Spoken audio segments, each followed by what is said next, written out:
Lord of the Rings month has begun. Yes. Is it not obvious that I would get around to reacting to these as soon as possible? Of course, yes. So that's right, the Nostalgia Critic, doing Lord of the Rings month, and that's nice to see. Because, he hadn't reviewed any of the Lord of the Rings films until now. And of course, have to start with the first one that started it all, Fellowship of the Ring. Yes. I think, I've stated this before. I feel as though that, even still, that Fellowship of the Ring probably, is, my favorite of the Lord of the Rings films. And, besides, this is the one that started it all, and how everyone is together, and until at the very end of the film, and when the next two films happen, most of them are separated. At least at a certain point, especially up at the third film, most notably, most of them are together. With the exception of, say, Frodo and Sam. Yeah, they're still on their own, while everybody else, you get my point. But yeah. It's hard to believe that, the fact that, for me, and me being a 2000s baby, I was born the year that this iconic trilogy began. Yeah. Because I was born months before it began. Before Fellowship of the Ring began, and from there on, the next 2 years. Yeah, hard to believe.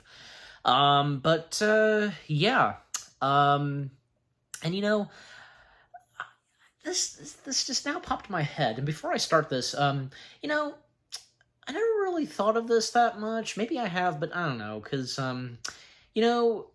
which ones would be considered the best of Lord of the Rings? I guess I'd say all three of them are good, But I have heard a few people, what they've said about Two Towers. But Two Towers is really good, one or two people say that it's rough. Why? Why would it be rough and such? And it'll be interesting to see what Doug, aka the Nostalgia Critic, is going to say when I get up to his review of the Two Towers, which, of course, is coming after this one that you're watching. So, yeah. Again, is it not obvious? And, because I'm starting with this, and it's obvious what's coming out later this evening after this that you're watching. But anyways. Alright, but, so I'm sure as though that, here's another thing. One other thing, and then I'm gonna get into the video, where, Doug Walker, aka the Nostalgia Critic, he has done a few reviews on Lord of the Rings materials, just most notably, the Lord of the Rings animated movie from the 70s, that Ralph Bakshi did. He did that one. But he also, most notably, had done a top 11 list, the dumbest moments from the Lord of the Rings trilogy. And I have no doubt, starting with this and then the next two, he's of course going to bring up that stuff that he brought up in the top 11 list. But still, even those top 11 dumbest moments from the Lord of the Rings trilogy, they didn't affect nor bothered me. Besides, it's most notably the close-up shots, those, at least sometimes, they did work, most notably in the Fellowship of the Ring, where in this tavern, because, Frodo, and with the ring, you know what I'm talking about. Now, that was pretty good, so, yeah. But I think also, when, Frodo returns, and then Gandalf, then, going, is it secret? Is it safe? I think that works too, but, alright. Anyways, enough said. Let's get straight into the Nostalgia Critic video. It's 30 minutes long and no time to waste. Alright, so, without further ado, we shall begin the Nostalgia Critic's review, the first installment of Lord of the Rings month. His review of Fellowship of the Ring. 3, 2, 1, let's go. This episode brought to you by Carmen Sandiego, a brand new adventure from Gameloft. Also brought to you by HelloFresh. Delicious pre-measured ingredients and simple chef-made recipes delivered to your doorstep every week. Check us out at Midwest Gaming Classic April 4th through 6th in Milwaukee, Wisconsin. And check us out at C2E2 April 11th to the 13th in Chicago, Illinois. Hope to see you there. That would be really awesome to go to one of those conventions. And hey, meet Doug. That's it, just, you know. Characters of a C- internet review show. You have been summoned here Hey, it's the to devil. answer the question of Santa how Christ. to review what's And been what's her face? reviewed a million times over. Jim. Of course. The ring. You're Jim.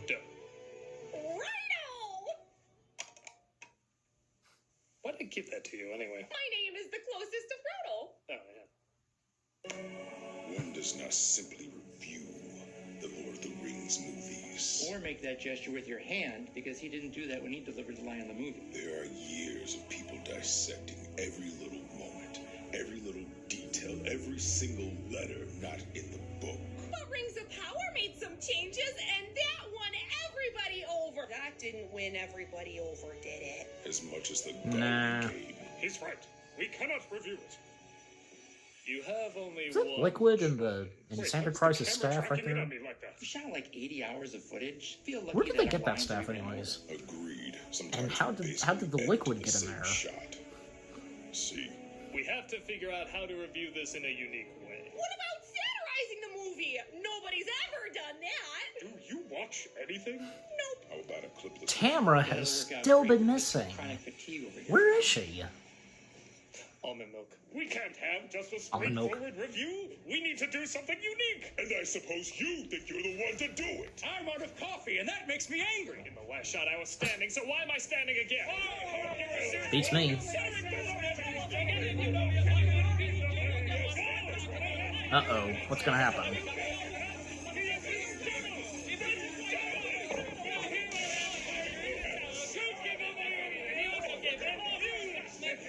do it. You'll do it. I'll review the movie. Really? No, absolutely not. That's stupid. Sit down, you embarrassment. Ooh, my mother's last words to me. Look, everyone's done a parody and satire of the Lord of the Rings, including us. Yeah, maybe just talking straightforward about it makes the most sense. Yeah, but it's gonna be tricky. Yep. I know in many films and franchises people overuse the phrase there was never anything like it, but really there never was anything like Lord of the Rings. Nope. It's been adapted before, but never in a way that left a cultural impact. In fact, for years, fans thought it couldn't be adapted. It was just too big.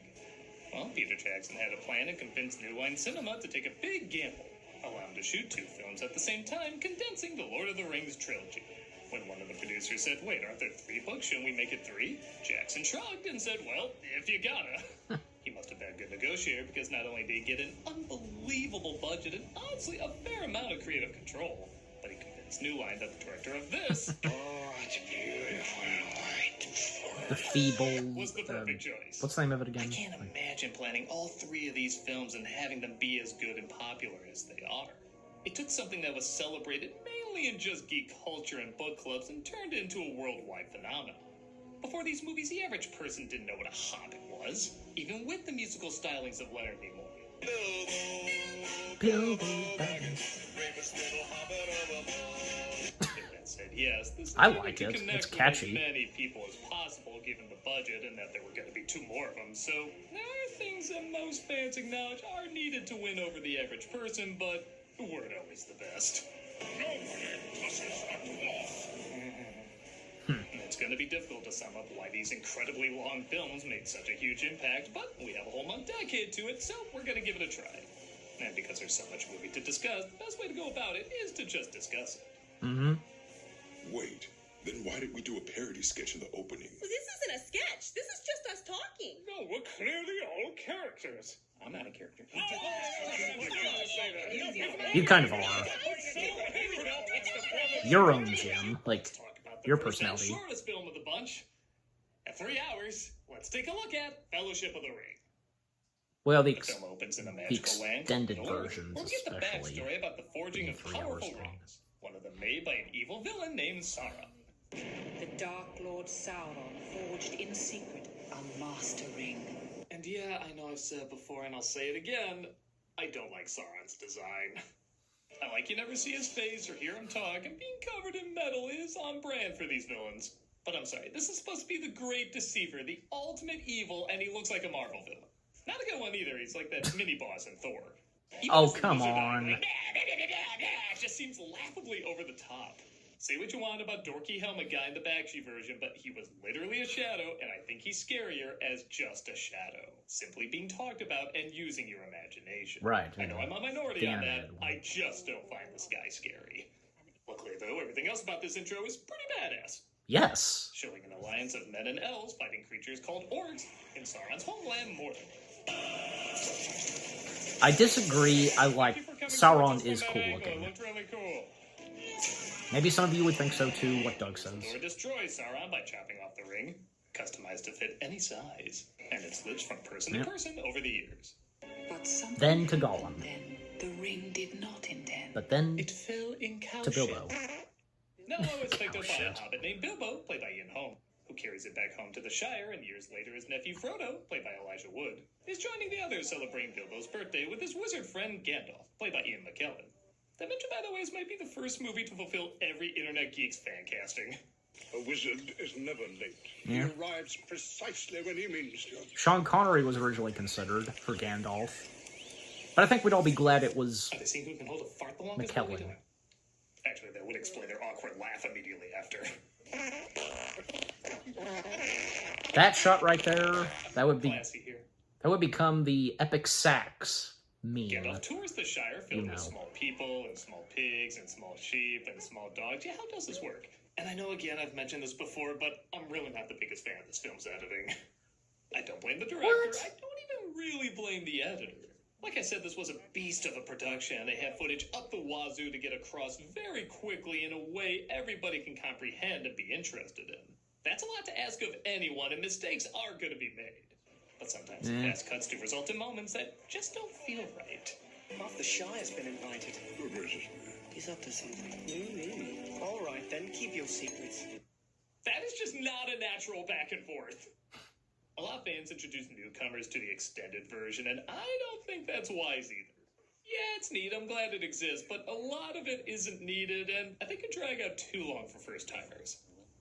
Except for this one. And even then, not all the way, like up to where they get to Rivendell. Because you're setting up the main characters, and that is going to take a little more time. He's up to something.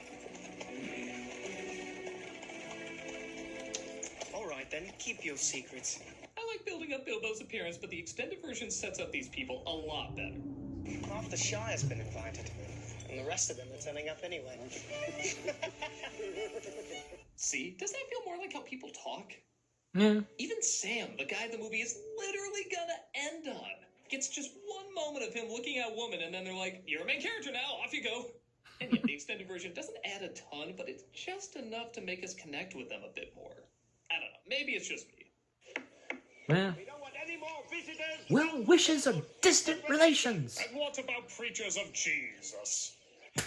What? Mountains again. Lord. Mountains, Gandalf. I think most people know there's a lot of practical effects and What forced about perspective peaches? to make the height differences for the hobbits look more convincing, and they're really well Doug's done. Gandalf impression. Always thought it was a little weird they spent millions and millions on this and didn't just hire little people. Oh, except for the far-off shots, which kind of makes me question it even more. They're good enough for the far-off shots, but not the close-ups.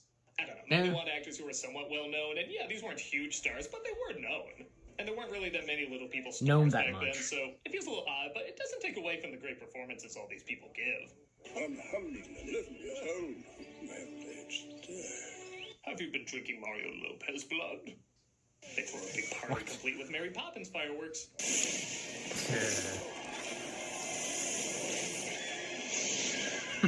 Yeah, almost. As speaking of Similar. Mary, two hobbits named Mary and Pippin, played by Dominic Monaghan and Billy Boyd, are causing trouble.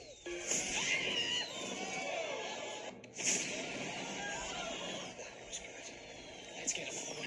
We like to thank guest director Blake Edwards for shooting that scene. Okay. That's some water. Hey, watch the slurs.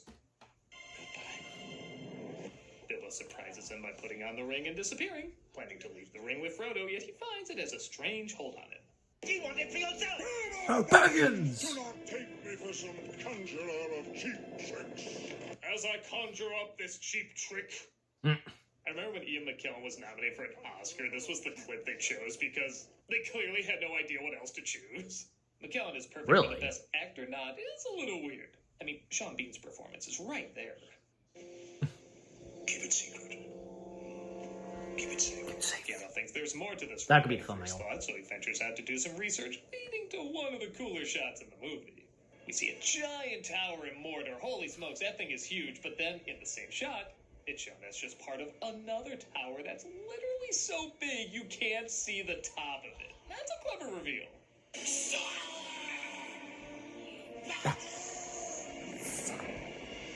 Shire and Baggins are shouted as Gandalf figures out the One Ring is in fact the Ring of Sauron. This is secret. Great callback to that awkward shot you got before. Yeah, I don't know what's up with the weird close-ups in this. Well, later on, 60 years. you'll see. And as I mentioned, In purpose keeping. Gandalf reveals this is the One Ring to rule them all, and in the wrong hands, Sauron could return. His life force is bound to the ring. But as an and eye. the ring survived. Sad to say, this is another moment where the pacing's a little off.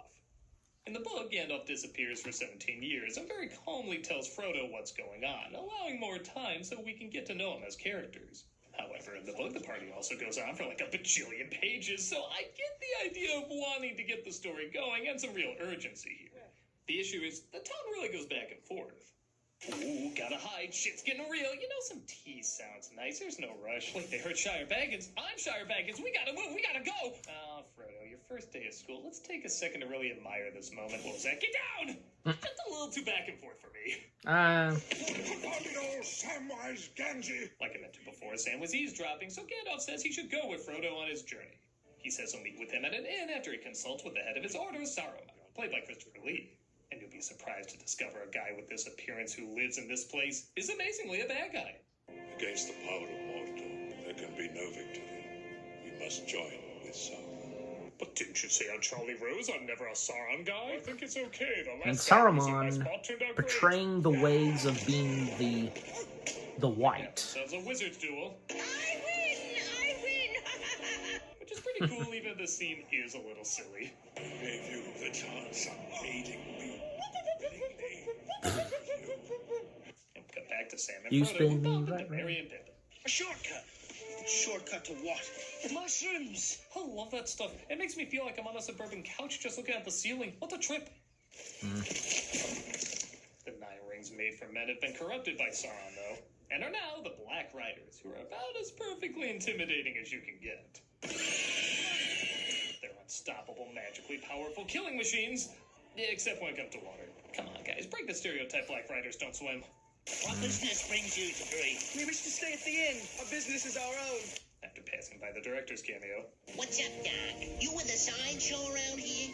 they expect to meet up with Gandalf, but he's not been seen for months. They're approached by a ranger named Strider, played by Viggo Mortensen, whose introduction, again, is slightly the victim of odd editing.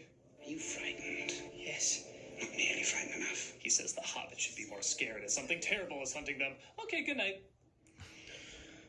Now, don't get me wrong, making it look like the Black Riders killed them is a good fake-out. Even if it does come after one of the funniest shots in the movie. Like, every 20 minutes, it randomly becomes Looney Tunes. But they're shooting it like, ooh, we're supposed to think Strider let them die. We've only known this guy for literally a minute. Why am I supposed to get that reaction? Where are you taking us? Into the wild. Nicking any camera when I find them. Gentlemen, do not stop till nightfall. Like many of the characters, though, he does balance out the more the movie goes on. Even if he does literally abandon them at their most vulnerable moments. Nice crispy bacon. Put it out, you fools! Put it out! Uh-oh, now we made enough for the 4 of us. Frodo puts on the ring, but is stabbed by one of the riders, just as Strider tries to save him. Ow, my face! My doctor said I'm not supposed to get fire on it! Frodo is infected by the blade he was stabbed with, but thankfully an elf named Arwen, played by Liv Tyler, is there to help. Sorry, let me turn down my elvish backlighting we all have. We must get him to my father. I offered only here. Torgwaith mean Meriathon. So I don't mind mind Arwen being given a bigger role here, as A, it is a bit of a sausage fest. I mean, there's more wood here than and furnish company. And B, for a character who does have an interesting dilemma in the later films, it just wouldn't have been as engaging if she just greeted them when they got to Rivendell. My only problem is Frodo, the main character, is completely useless. He either needed to step up to the Black Riders at the ruins, the river, or both. And then Strider and or Arwen saves him. All he does here is constantly lose to gravity. He really needed something to do during at least one of these scenes to get us more invested. Ooh, a battle scar from a tree. She's got badass war wounds. Well. If you want him, come and claim him. Okay. Hey, Frank, this water stuff ain't so bad. Yeah, why were we so afraid of it? But- Look, there's even horses. That. Water sucks. You suck, Frank. The water horses, I presume, yeah. Did you know Carmen Sandiego is going to be 40 years old? Alright, so the sponsor, Carmen's, okay, that's a video game. That character, yeah, I've probably seen her before, but anyways. Hello Fresh and Scary Toilet. Alright. Alright, so 11 minutes left, but yeah, so what Doug so far has had to say about Fellowship, yeah, I get it, and most notably because the pacing, the cuts, and stuff like that, and of course the mentioning of the extended cut, but I don't know, just overall, because of course I've seen this and the other two, and not to mention, I've seen the extended cuts of the trilogy, and not once have they ever bothered me. Nor have I, complained on certain things, and I understand. I understand completely. And even it's nice that, yeah, because he brings up the Lord of the Rings animated film, but, yeah. And, but yeah, I mean, but also the characters and how sometimes, it would take its time. The movie would take its time for us to get to know these characters. Not bad. And, say what you will about Liv Tyler's character, but... yeah, I think overall, because her character was pretty good, and, I don't know, because, is it me, or she doesn't, really have that much of a huge part? I want to say, maybe in the books or something? I don't know, if you get what I'm saying, but I think it's nice, and, because you have Liv Tyler playing her, yeah, so, but anyways, especially the relationship with her and Viggo Mortensen's character, yeah, really good. And further on in the next two installments, but yeah. And yeah, and also the late, legendary, great Christopher Lee, that's the other way around, the late, great, legendary Christopher Lee, there we go. Yeah, his performance as Saruman the White, of course, fantastic. And again, like I said, how Saruman, he would betray the ways of being the White Wizard and just, yeah, follow in the footsteps of Sauron and start this army, and from there on, and of course, Gandalf being resurrected and stuff like that, and, well, he would become, going from the Grey Wizard to the next White Wizard. Yeah, so... and by the way, because speaking of the whole thing of the wizards, yeah, there's the White Wizard, the Grey Wizard, and there's the Brown Wizard. And there were two more. Were they both blue wizards? Pretty sure, because even Christopher Lee, Christopher Lee, of course, knew about this, but, yeah, those two other wizards, well, we never saw them, in the Lord of the Rings films, nor, the Hobbit films. But, Radagast the Brown, yeah, the Brown Wizard, good old Sylvester McCoy, a.k.a. the Seventh Doctor, he plays Radagast, and, yeah, he has a lot to do in the Hobbit stories, and as Christopher Lee explained one time. And yeah, great to see that we got to see another wizard, and yeah, with Sylvester McCoy's performance as Radagast, really good. So, say what you will about the Hobbit films. As I recall, yeah, they're not bad. Even I've enjoyed them, and I'm sure you have too, but, they're not as, say, strong as the Lord of the Rings trilogy. But again, they're still good.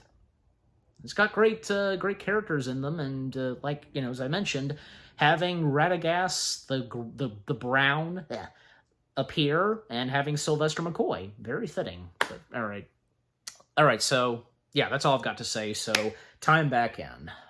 Oh my God, it's alive. Go today. All right, now back to it. Frodo wakes up in Rivendell all healed up, and with Gandalf as well, who explains how Heir Deus Ex Machina saved him from Saruman. There is only one Lord of the Ring. But you wouldn't know that because you can't see him. Frodo! Sam, bless you, you're awake! Funny note, there was pushback to have Sam grab Frodo's hand because some were concerned it might look a little gay. Yeah, that was the scene they thought might give people that impression. Welcome to Rivendell. Yeah. Introduced to King Elrond, played Really? by Weaving. That? Several Nothing Middle-earth's else? most Middle-earthiest looking people to decide what is to be done with the One Ring. Boromir, played by Sean Bean, says it should be used to restore order. Gimli, played by John Rhys Davies, tries to destroy it without running it by anyone. And Legolas, played by Orlando Bloom, is beautiful. What? Beautiful. That's all I can say. He is Aragorn. You owe him your allegiance. Like how he owes me my scrunchie. While everyone bickers, Frodo seems tortured yet drawn to the ring. So he says he'll be the one to take it to the only place it can be destroyed, Mount Doom. But nobody knew a guy who lived in a place called Mount Doom was bad. Its name is Doom! Doom! Let you have my bow. And my Axe. Here's my sword. Here's my bow. Here's my axe. Bye. Mr. Frodo's Not going in that anywhere way. without me. Sam, Merry, and Pippin say they're coming too, and I smell a title drop. 9 companions. You shall be the Fellowship of the Ring. Roll What's credits. the look he gives? Like, yeah, I'm proud of that. Yeah, all the movies do this. There is only one Lord of the Ring. You shall be the Fellowship of the Ring. Union of the Two Towers. Authority is not given to you to deny the return of the king. Which is ironic Roll because credits. Tolkien didn't like splitting it up into 3 books or the titles they were given. Hell, he said Return of the King basically gave away the ending. Where you on that one, spoiler culture? It's so light. Made by the elves, you know. While talking with Bilbo, who now lives in Let's Rivendell, say on, like, say, he Return of finds the he's once Jedi, again for drawn to one his old thing. friend. The Star Wars titles? Last time. So yeah, as you may have noticed, there are moments That- in this trilogy that are a little too over the top. But that was a What keeps it that was a vague jump might just scare, be of how course, a Frodo good one. sees him looking similar to Gollum, but the movie does take some scenes a little too literally. I will say though, this is a 3-hour movie, and scenes like this and Sorry. Galadriel going raw from Stargate do wake the audience up a bit. So even though it's a little much, I do Yeah. understand why it's there. They do their Avengers trailer shot and make their way to Mordor. When Saruman uses his magic to block their path, they make their way through the mines of Moria, where Gimli's cousin resides. Are you sure that Saruman wasn't singing Trollolo? If you are a friend, you speak If any of a you password. know what I'm talking about, you know. Walt sent me. QWERTY 12345. Password. Password 1. Password 12345. Frodo finally does Open something sesame. and figures out you literally speak the word friend in Elvish to open the door. However, not only do they find everyone inside is dead, but a monster is stopping them from going the other way. We now have but one choice. This Adobe lighting effect. Don't worry, it'll be the last time anyone botches the lighting in these movies. There's something down there. It's Gollum. But it looks like Gollum, a creature whose life was destroyed by the ring, is following. Early Gollum CG, Frodo didn't kill right him, before he the had next choice. installment. It was pity that stayed Bilbo's hand. Pity was the name of one of the dwarves who tripped and injured Bilbo's killing hand. As they venture forth, they discover Gimli's cousin is dead, and yeah, I know I'm repeating myself again and again, but I like the original reaction more of just Gimli tilting his hat over his eyes and walking away. This kind of feels like that cry from the show Intervention. Well, how much he loved him, like... Oh, come on. Come on, I mean, I think His chance for revenge comes. I though, thought John when Rhys he kills his Davies was cousin, good at Scott that. Rushing. The emotion that's going through old Gimli. We have a cave troll. The team battle Shrek's kidney stone. Okay, how did Merry and Pippin not see him there? But they have to battle an even bigger foe, a fiery Who's beast quick? called the Balrog. Dark fire will not avail you. Here it comes. Balrog looks good, but I will say, I wish they mixed CG with something that was actually there, like a puppet or stop motion or something. He looks just a little too much like a World of Warcraft boss.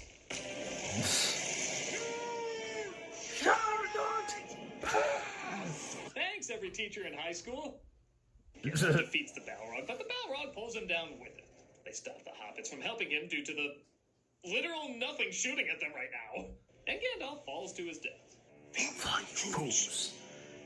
That was something that was in the top 11 Tears the team apart, but dumbest they do manage moments. to make their way to Lothlorien, where Galadriel, played by Kate Blanchett, is waiting.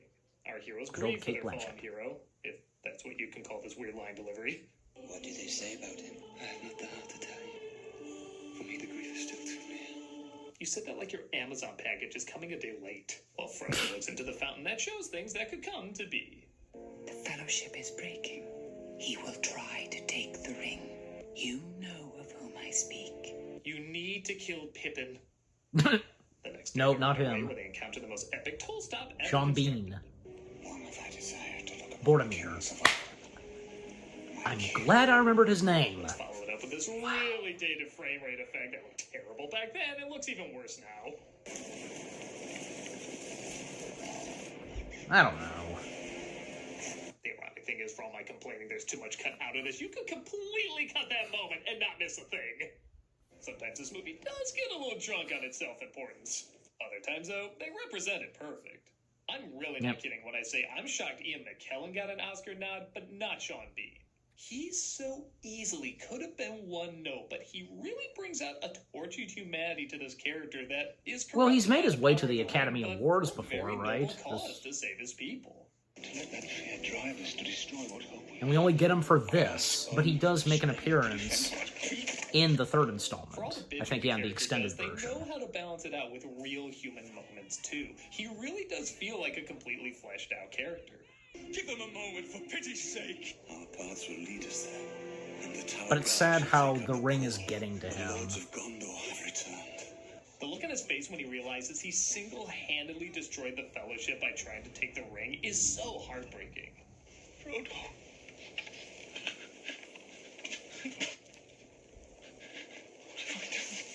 This was really more of a Faramir move.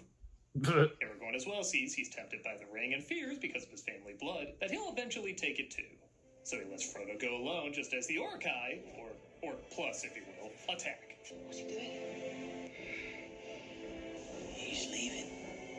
Despite the book ending a little early, He's got to do this alone. good job wrapping this all up as the climax. Everybody's given a good moment to go out on, as well as a decent to be continued, with once again Boromir being the most powerful. I will give a battle that'll be worth a song, even if it's called the Feisty Little Pincushion. Aragorn fights off Boromir's killer and says he'll do his best to not let their kingdom fall. And goddamn, not only is this performance great, but it's one of the few times where the makeup really gives the impression this guy's taking his last breath. I swear to you, I will not let our people fail. Our people. Oh my god, Aragorn killed Boromir! Sam is loyal one to Nope. Frodo and swears to stand by him, literally risking death in doing so. I made a promise, Mr. Frodo. Don't you leave him Samwise Gamgee. I also don't think it's an accident Sam quotes the promise Gandalf had him make just as Frodo was thinking of his own words of wisdom from him. It shows how dedicated they are not only to each other, but also to his memory. Their bond is so strong that Aragorn decides to let them go and take what's left of the Fellowship to save Merry and Pippin. The fellowship has failed. What if we hold true to each other? Don't touch me. That's handsome, Orc. It is Yes! Sam and Frodo looking over the perilous journey that lies ahead of them. I'm glad you're with me. You know, Mr. Frodo, what do you say we chuck it in that puddle and tell everyone we traveled all the way? You read my mind, Sam. And that was the Fellowship of the Ring. I flick have to the issues ring. like any Tolkien fan is going to, but it's still a pretty damn impressive accomplishment. It is. The problems I have, I do excuse a little more because you could argue it's a proof of concept film. For something this grand and expensive and building up 2 more installments, you needed something that could reach the majority of people, yet still stay true to what the source material was. And I think this film not only does that, but it does succeed it. I didn't even have a chance to talk about the stellar cinematography, the combination of practical and CG effects, and the unbelievable music. Every shot is impressive, the scale models look incredible, and just about everything has a musical theme that sounds like something right out of an epic opera. For the little nitpicks I have, it makes up for it in the grand presentation, and, as you probably know, the amazing installments to follow. For Lord of the Rings month is just beginning, and the best is yet to come. Indeed. I'm the Nostalgia Critic, and let's see if they're done bickering out there. I don't know what's gonna happen. All right, everybody, stop your bickering. Oh, they're gone. What did they leave? Nostalgia Critic, we got bored and did something else. It's time to realize we have a life outside of you. You literally don't. You were made for the show. I know you think we literally don't, as we were made for the show, but that's why we're going to be in a few Cinema Snob episodes. Cinema Snob! I lost interest. Okay.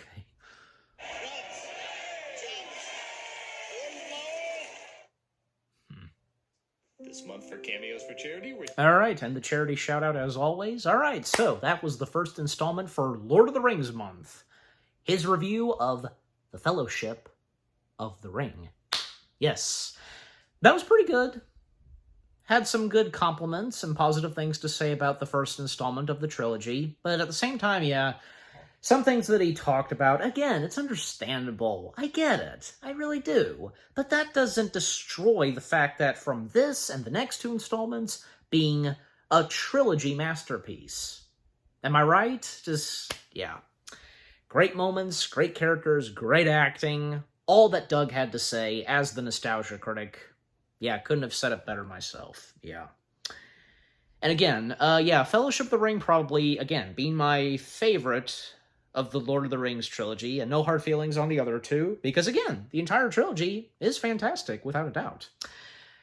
Yeah, and, you know, there are, like, a few other, there were some things that he didn't mention that I was thinking of, but, yeah. I mean, I don't know, because, like, the whole thing with him and how he feels about Gimli, I mean, as I seem to recall that, in his top 11 dumbest Lord of the Rings moments, when Gimli was in that list, well, he did say, as I remember, that in Fellowship, Gimli was really good.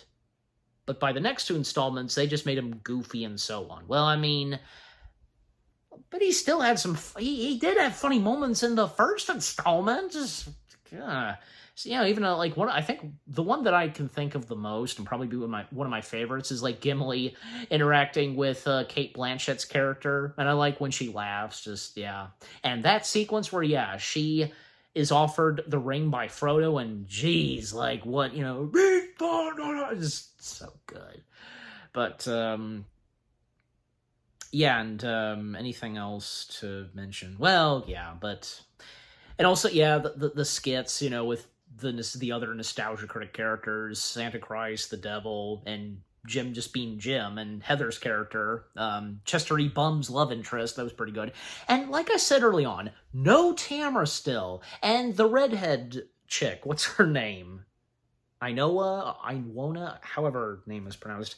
Yeah, most notably her. We just haven't been seeing them for quite a while. But I seem to recall that, well, I mean, Tamara, I assume that for both of them, and especially Tamara, still working at Channel Awesome, but why hasn't Tamara?